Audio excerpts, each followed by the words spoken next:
Well, when I started this book in 2019, it was shocking to me that there was no full scale biography of John Lewis. Since then, of course, he passed away, and there were a lot of long obituaries and one kind of short treatment of his life through the 60s that was published in 2020. It was sort of surprising that someone of John Lewis's stature and accomplishments didn't have a proper biography. So I really set out to write that. And it's really the first book or biography I've written for which there was no roadmap for much of it. That is to say, we know the major events of his life, but without a series of other biographies to rely on, you have to make your own decisions as to which events and incidents are important, what gets a lot of treatment, what gets less treatment. And that's really kind of exciting. And through both an immense amount of archival research and also something like 275 people I interviewed, I was really able to reconstruct not only the early life, where we do have a considerable amount of archival material, but also the congressional years, where the interviews just shed all kinds of light and told all kinds of new stories about him.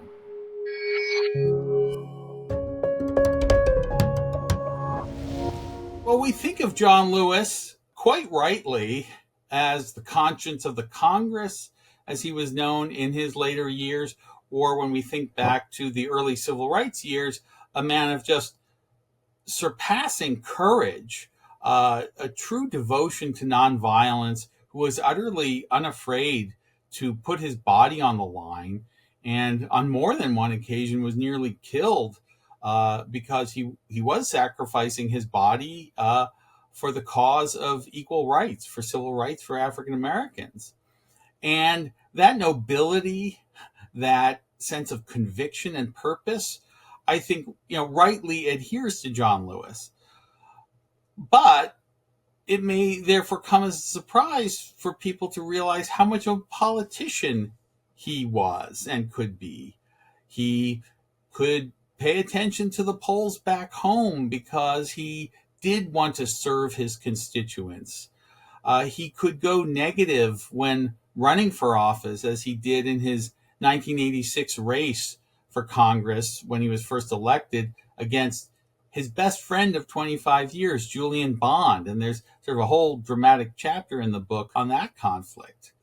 People think of him as a liberal, which he was, but he also worked with the Democratic Leadership Council, which in the 1980s and 90s was trying to move the Democratic Party to the center in order that it would be viable again.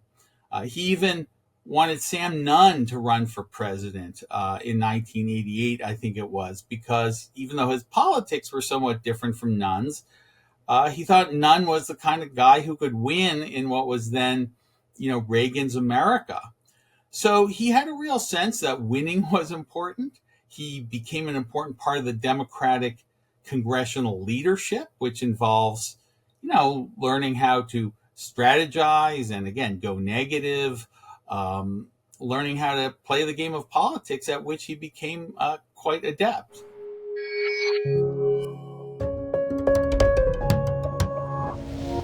In his upbringing, John Lewis was in an almost exclusively Black environment. This was rural Alabama, outside of Troy. He had cousins all around, but very little interaction with white people. But he would go into Troy and want to get an ice cream and have to eat the ice cream outside the ice cream parlor when white people could sit inside and enjoy their treats. At the movie theater, the Black Americans had to sit up in the balcony. And he did resent this, in a manner of speaking. He never became a resentful person. And he didn't come to hate individuals. But he did resent the system, at least insofar as from an early age, he knew he wanted to fight segregation, and that was going to be an important part of his life's mission. And especially once he heard Martin Luther King on the radio, who just filled him with inspiration.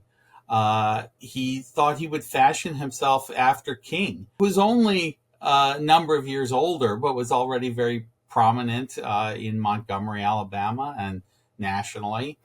And when John Lewis goes off to college at a little Bible college called American Baptist Theological Seminary in Nashville, he falls in with what I think is very significant, an interracial group that winds up staging these very effective sit-ins at downtown lunch counters in Nashville to force the desegregation of those lunch counters.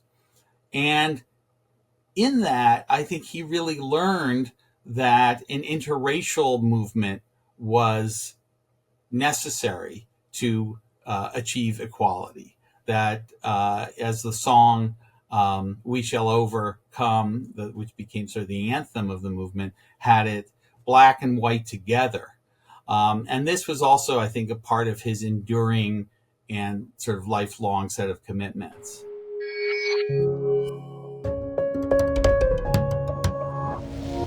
I think it was in John Lewis's character from an early age that he was not someone prone toward hatreds, toward rage. He felt anger and hatred, of course, at times, like we all do. He had a sweetness, a gentleness about him that people, throughout his life could be drawn to. It's an interesting kind of paradox because he had this steely fortitude and conviction that we look back on in a moment like Selma, where going over the Edmund Pettus Bridge, he's beaten and doesn't flinch. And in so many other instances, there is that steely conviction, and yet there's also a gentleness, a capacity to understand the other. I think some of that was deep in his character. I do think Christian religion provided a lot of support for that outlook. He was a boy preacher, very much into his family church in his youth, and became ordained while he was still a teenager. And so the teachings of Jesus, I think, really influenced him. And then, of course, as with Nelson Mandela, the teachings of Gandhi played a role. And when he gets to college, after a couple of years, he falls in with James Lawson and Metz Rollins and Andrew White and a series of other ministers who are affiliated with Martin Luther King's SCLC. And in Nashville, they really are teaching and preaching the doctrines of Gandhi and nonviolence. And Lewis just takes to it. It's as if he believed that all along, and here was the articulation of it that he could then latch onto. So I think it was both head and heart in his case. This was something deep in his character.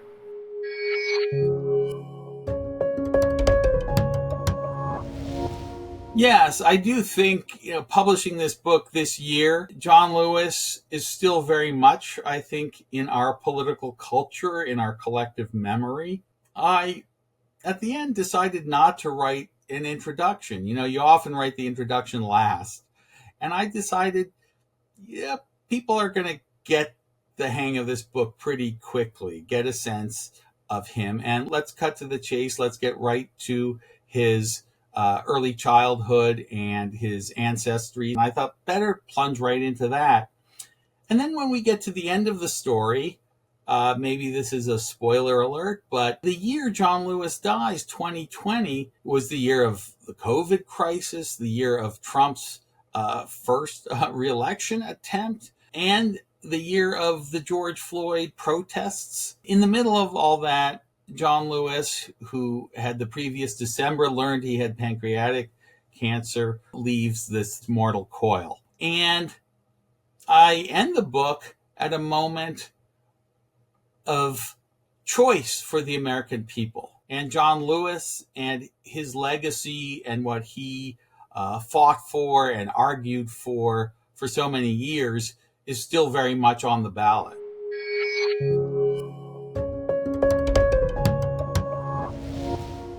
Well, every author likes to sell books and every author likes to get good reviews. I want people to take up John Lewis's story and learn lessons.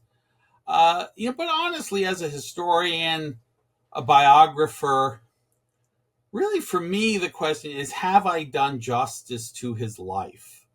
Have I captured the man in full?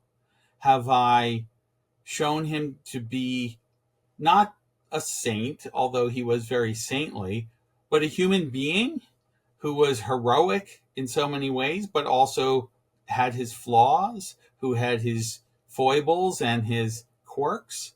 I want people to appreciate his sense of humor, his love of dancing, his art collection. He sort of had this phenomenal collection of African American art, which most people are not aware of, and many other aspects of his personal life, his character.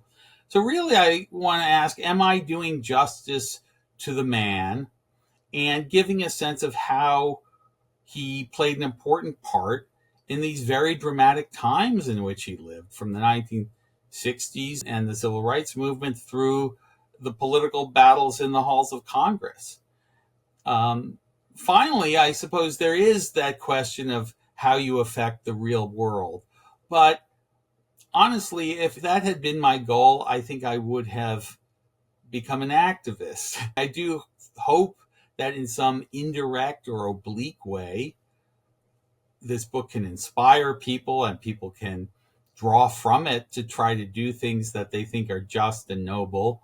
But it's not an activist roadmap. It's a study of a man and his times and a very important set of political contests that America has engaged in over the last 80 years.